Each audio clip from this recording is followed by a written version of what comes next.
If we could all please stand for opening of our meeting. I'd ask Damien please to lead us in prayer. Almighty God, we acknowledge that we have a responsibility to look after your creation, especially this region we call Barcaldine Regional Council. We are all conscious that our decisions are going to affect deeply the lives, land and property of the people we have come to here to serve. Remind us to exercise respect of each of our fellow councillors, staff and for the people of our region. Help us in the meeting to act wisely, justly, intelligently in all our deliberations. Thank you, Lord, for the privilege of both leading and serving and assist us to do these well. Amen. We have two condolences on my notes anyway. Mr. Pat Ogden, formerly of Barcaldine, and Mr. Alf Sanderson. We also have friends here. Is there any others from around the council area? This is Shirley Roberts. Thank you. This is Shirley Roberts. Alpha, long-term resident of Alpha. Paul? I could just ask councillors and staff to observe a minute's silence, please.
I'd like to take this opportunity to pay our respects to elders, both past, present and emerging of the land on which we meet, but also more broadly upon which the land that we travel, and thank them for their cultural relevance and significance in this space. Can I now call councillors for declarations of prescribed conflict of interest? I will start with Councillor Higgins. Mr Mayor, I will declare a prescribed conflict of interest in 3.3.3, 3.4.2 and 3.8.1. Prior declared reasons, or is there new stuff in there? Well, it's mostly due to prior declared reasons with the rec park, and my business has supplied to the rec park. What was the third declared? 381. So it's all with respect to Merrimack cut prices involving as a supplier to the Barcaldine Recreation Lake. That's correct, Mr Mayor. And I will leave the room for discussion on those matters. Councillor Leeson. Don't believe so, Mr Mayor. Councillor Don't Hicks. believe so, Mr Mayor. Councillor Arthur, I have yours here. Sorry. Mr Mayor, I inform the meeting that I have described conflict of interest in the following matters as defined section 150 EI of the Local Government Act. Item 311 and 312, the tenders for the flood damage packages 11 and 12. A close associate of mine is a tenderer for the contract. The name of my close associate is Michael Horman Transport, and the nature of that relationship is they are my employer. And also 3.39, roads interim response to council due to a previously declared PCOI, Mr Mayor.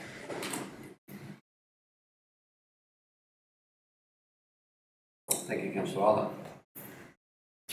Councillor Plum. I believe so, Mr. Councillor Rogers. I'll now call for or invite any councillor present who wishes to point out a potential prescribed conflict of interest for another councillor present. Please do so. We'll use this opportunity. There being none, I now call for declarable conflicts of interest. I'll start again with Councillor Griffiths. Mayor, I don't think I have any. Councillor Gleeson. I don't believe, Mr. Mayor. Councillor Hanson. I don't believe so, Mr. Mayor. Councillor Hart. No, Mr Mayor. Councillor I believe Plum. so, Mr. Mayor. Councillor Rogers. Yes, Mr Mayor, I inform the meeting that I have a declarable conflict in 3.4.2 progress report and 3.3.9 the roads report as defined by 150 in of the Local Government Act. The nature of my interest is that I created the Lake Gun Sculpture Trail, and this declarable interest arises. The reports mention the Lake Gun Sculpture Trail. I believe that because it's only a report and we're not making any decisions, that my interest is. I wish to participate in receiving the report. However, I acknowledge the other councillors have determined whether I. Councillor, could I ask respectfully you to separate those and do two different declarations here? Because I believe we've got a precedent that we may have to look at here. So if you could start, will you select which one you want to start with? Okay, I'll start with 3.4.2, which is a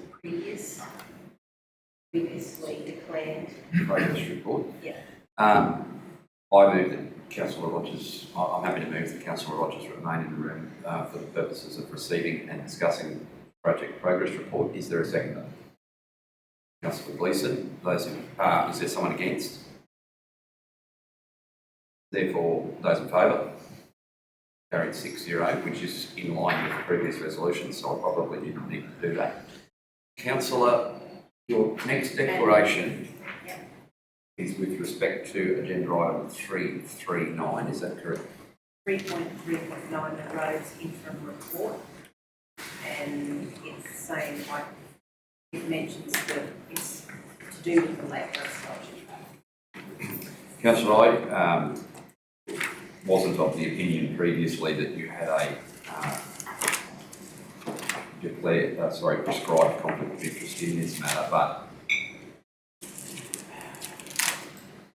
was that what you did at the last meeting with respect to this? I think because I didn't really, it wasn't a report. We went in it was a motion. yeah. I understand there's a slight difference here, however, it deals with exactly the same matter. So just so that we're clear and no one comes back to pin you to the wall for changing your declaration, which is fine if you do wish to change, because we've had precedents with, in our last meeting, Councillor Gleeson absolved or abolished on record a prescribed conflict of interest from a prior meeting. If it was in fact a prescribed conflict of interest at the October meeting, I'd just like to be very clear about why now that this is not a prescribed conflict, because there will be discussion around that agenda item, and you did remove yourself from the room on this exact matter previously. Now, I understand and respect totally the reasons why you and Councillor Arthur did that, as is your individual right. However, I welcome both of you staying, but I just want to see what you did last time.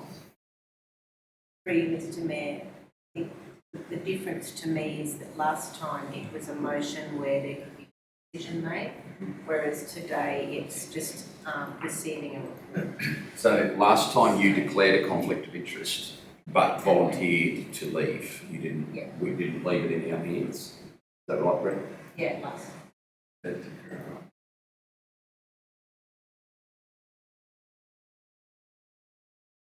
Voluntarily. Wasn't a decision of council earlier on. So here you are maintaining it as a declarable conflict of interest, but you, because of the slight that you believe there's a change in the outcome, Councillors, it is now in your hands, as Councillor Rogers has stated. Last meeting, there was a decision of council calling for a number of items to be actioned as a result of the draft resolution that was presented with the agenda. In this agenda, the same matter at 339 is an information report, and Councillor Rogers believes that the conflict of interest is not sufficient to preclude her from remaining in the room. Discussion before I go to resolution. Through you, Mr Mayor, does Councillor Rogers actually have a contract with council with respect to the sculpture park? Councillor Rogers, do you? No, I don't believe so.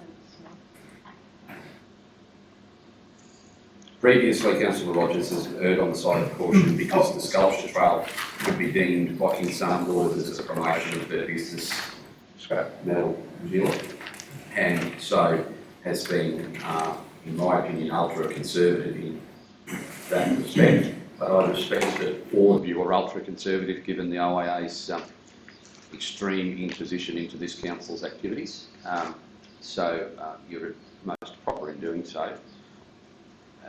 In this case, we are receiving the report. Further discussion, I guess. There is a slight change here, and let's make it very clear what our intent is around Councillor Rogers' ongoing involvement.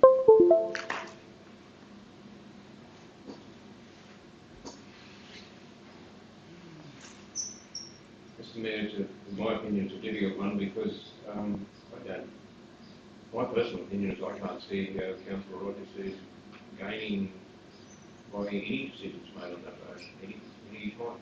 And that is not the only road that we're going to be discussing, I believe, in that project report. For what it's worth, Councillor Gleeson, I totally agree, but I just didn't want to lead anyone into it. I'm not disagreeing with you, but yeah. Anyone else? Councillor Plump? I believe we're under receiving the report, so I can't see why Councillor Rogers can't see them. Councillor Hicks? Yeah, I sort of agree with Councillor Gleeson that I can't sort of see any benefit to Councillor Rogers for staying with it. Councillor Peebles? Mr Mayor, I probably differ to my co-councillors. I think Councillor Rogers has already left the room on this issue. I think she's got to be very careful. Bear in mind, by us voting here, we absolve her of any responsibility in this matter because Councillor Rogers has declared it and then left the decision in our hands. So there can't be reprisal against her because her previous declaration was exactly that. It was a declare. If it was a change from, if it was deemed to be a prescribed conflict of interest post this event, and Councillor Rogers, therefore, we have no choice over her ongoing involvement. What we're dealing with here is a change in a declaration, not a prescribed conflict of interest. So, Mr Mayor, just for clarification for myself and I suppose for my co-councillors, if we do vote, does that actually absolve her from anything from the OIA? Unless it is deemed to be a prescribed conflict of interest. If post this event it's deemed that Councillor Rogers has, or Councillor Peebles or Dillon have a prescribed conflict of interest, then the decision is null and void. But where it's a declaration or a declared conflict of interest and council allows them to remain in the room, that is a decision of the council. There's no reprisal against an individual councillor. That only occurs when a matter is deemed to be a prescribed conflict of interest. So the oversight committee wouldn't have any ruling to say, well, we disagree with the council was allowing that? Not on allowing a DCOI. No, that is the sole prerogative of people in this room. At 5 of us, because I intentionally jumped Councillor Arthur as he already has a prescribed conflict of interest in this matter, so can't partake in this conversation. The Office of the Independent Assessor and the Triple C's jurisdiction on this is 0, unless it is deemed by them and the CCT that the matter is actually a PCOI, and so therefore the PCOI, we don't have the legislative ability to allow someone to remain in the room with a PCOI. And could they deem this to be a PCOI and that we've got it wrong as a PCOI? Approximately 7 months ago, Councillor Peoples, I give up trying to guess how the OIA would That's interpret my anything. problem. We might all sit here and say it's right, But there's no contract of council being left here, so I can't personally see anything prescribed in this. I go back to Councillor Arthur declaring this as a prescribed conflict of interest. I also think that's being ultra-conservative. We're not awarding a contract. I do note that his employer is currently working on one of them roads, so there's probably closer to a PCOI than Councillor Rogers in this, but Councillor Rogers is that far removed from a PCOI, it's not funny here in my personal opinion. But that'll be of little comfort to you if you're hauled in front of Kathleen anytime soon. And the other thing, Mr Mayor, is I don't know if you need to have a contract, I'm just thinking of that. It's not just a contract with council, you just have to have it. But once again, that report that we're receiving is a report into the condition of the road surface, and a number of roads in that area. The legislation defines a contract. And through you, Mr Mayor, I'm aware of my PCLI, and I think that's a legacy of the previous where it was a material personal gain or loss. But I think there's still a fair bit of that residual, whereas if it's not a contract or related to a contract, I think it's extended wording. So unless there is a... And that's why you're walking out on that related Yes, to the contract. Contract and related to a contract. Councillor Gleeson, do you have a resolution? Are you on Councillor Rogers' ongoing involvement? Yeah, I don't know how to word a resolution, Mr Mayor. Are you? I'll word it. Do you have a position for Councillor Rogers to remain or stay? Go. I feel as though that Councillor Rogers should stay in the room. Councillor Gleeson moves that Councillor Rogers be allowed to remain in the room, debate and vote on the matter. Mr Mayor, I may be getting myself in trouble. Should I be in the room for this conversation at all? It's quite fine to stay. You're not required to leave whilst we are finalising a procedural vote on another councillor's conflict of interest. Sure, but I can ask you to leave if you start interjecting too much. No, I'm joking. It's too early in the day to get to it. So you're moving that Councillor Rogers remains. Do I have a seconder? Does anyone wish to speak against the motion? Put the motion to the vote. Those in favour? Councillor Arthur, you can't vote. Oh, sorry. I'll call the vote again. Those in favour? 5-0. Thank you.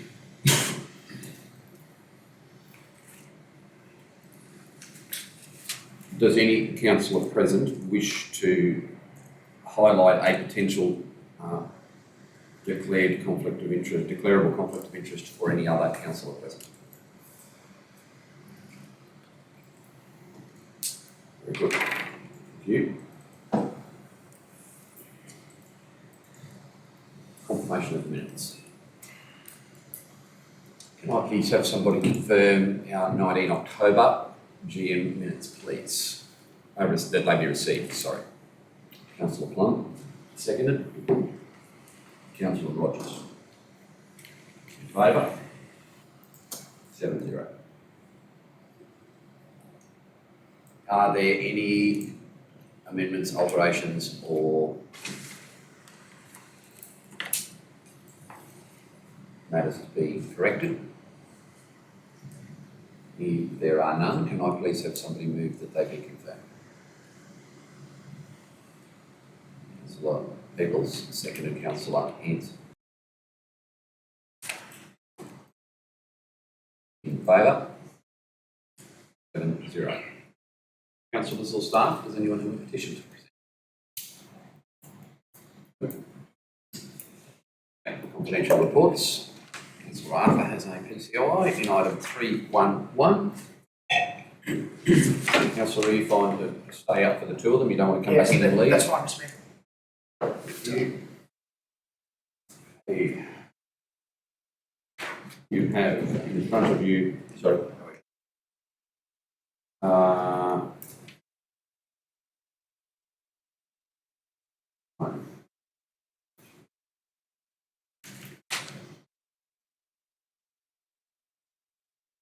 Councillors, would you like to close the meeting under section 254J3G, which is the section that deals with relating to a commercial matter for which a public discussion would be likely to prejudice the interests of the local government? Or would you like to remain in open session? I'll move it, Mr. Mayor. Councillor Peoples moves that we go into closed session. Second, Councillor Plum. Those in favour? 6-0.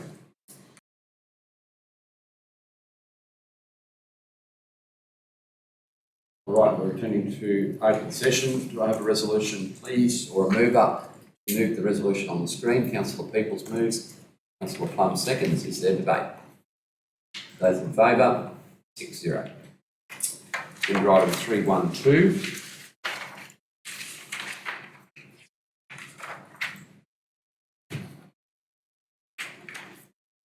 Do I have a mover? Councillor Peoples moves. Councillor Hanson seconds. Debate? Those in favour? 6-0. 9:27.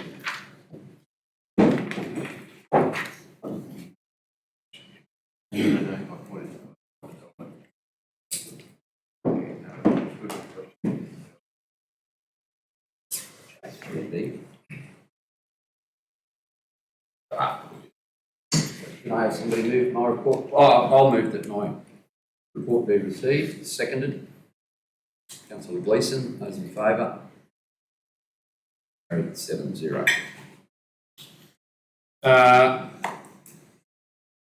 You'll note the events there, Local Government Association of Queensland Annual Conference. Dozens of side meetings occurred there, not all captured above. They all related to items of interest and were very similar to the dot point you noted there in the meeting I had with the Mayor of Central Highlands, which was not at LGAQ conference. It was in Brisbane first, but they were of a similar nature, areas of mutual interest regarding tourism, transport, asset management, road matters, and also financial sustainability. A conversation with a number of mayors and CEOs, and obviously we also discussed common issues around our shared frustrations with the Office of the Independent Assessor. We note further in this agenda correspondence from Queensland Government with respect to a parliamentary inquiry that had been announced just prior to us arriving in Mackay. That was quite topical. Community engagement forums commenced yesterday with Kyneton and Barcaldine.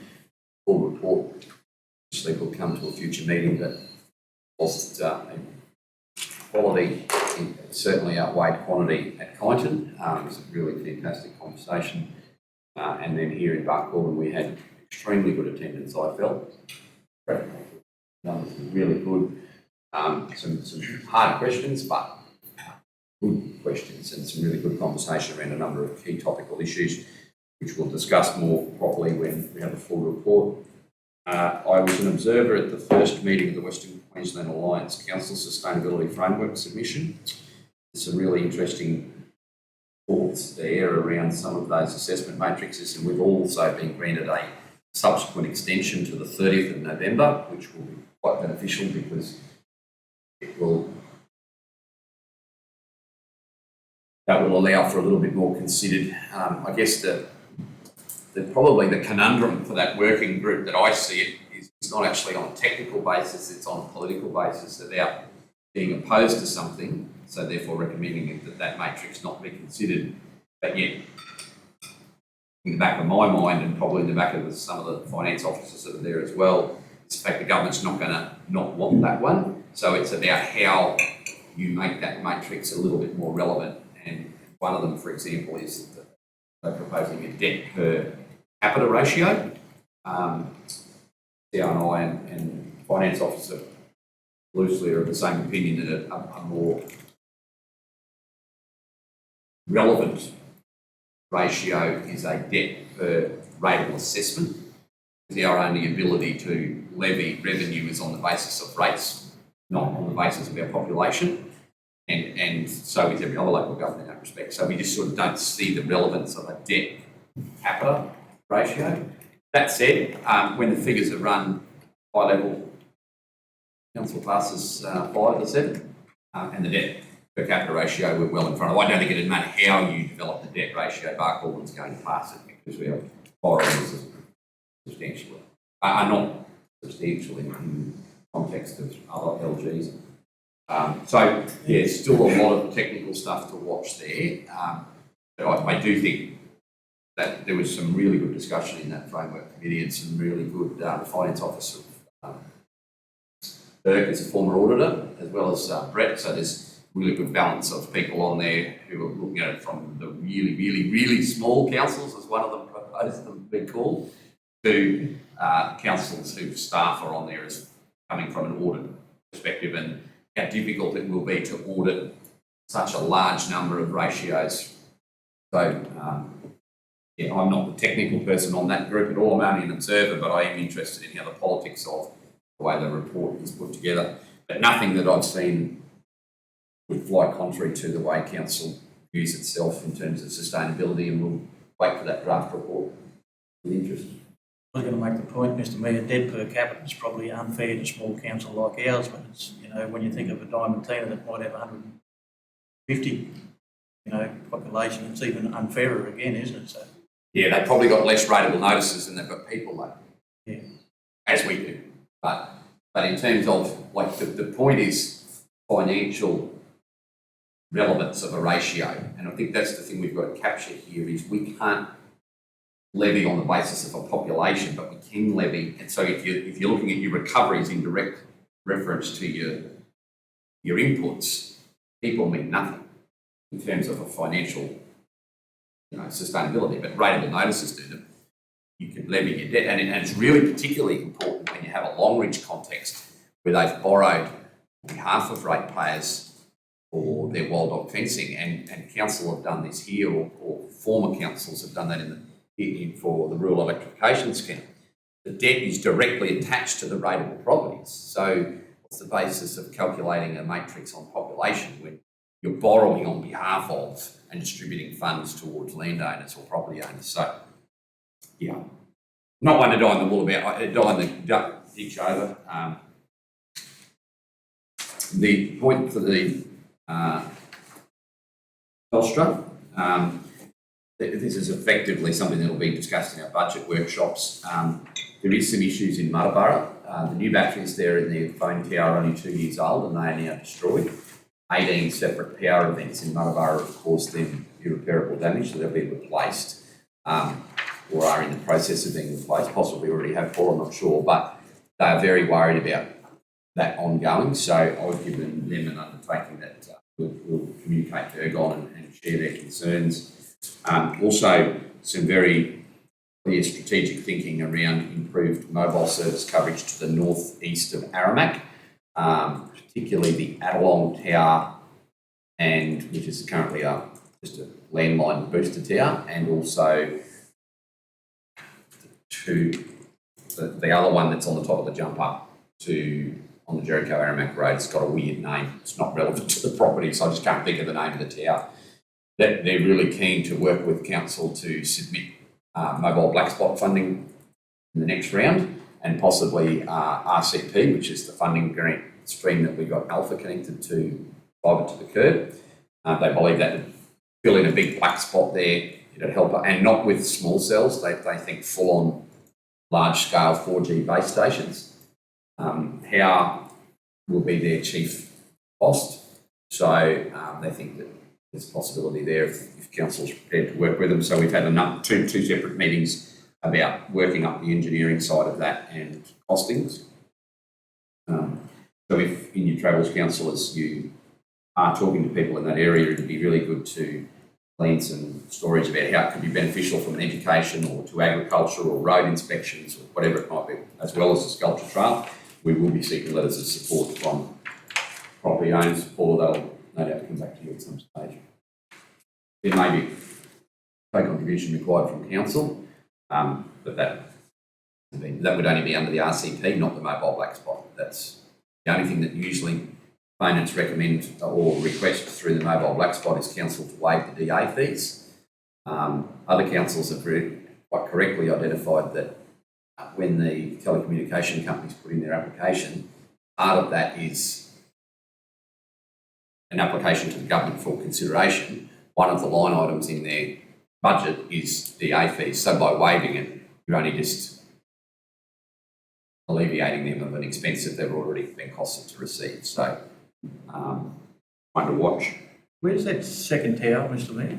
I don't need the name, I just want to know whereabouts, you know, the property it's on. Fortune up on top of it. Ranges Valley, that one. Yeah. Up on- On the Jericho Road. On Jericho Road, yeah. Just over the It's jump up Ranges on. Valley, but it's not all that.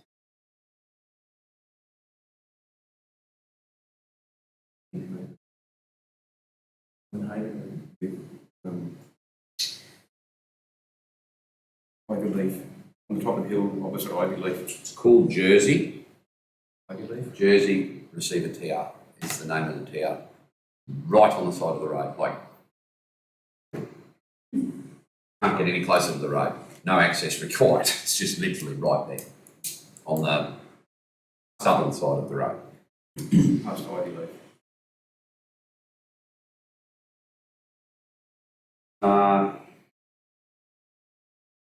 Anyway, that's it from me. If anyone's got any questions before I have a separate issue to discuss. Okay, councillors, I'd like to close the meeting under section 254J3B to discuss an industrial matter affecting employees. If I could have a seconder. Councillor Plum, I'll move. Councillor Plum seconds. Those in favour? Relax.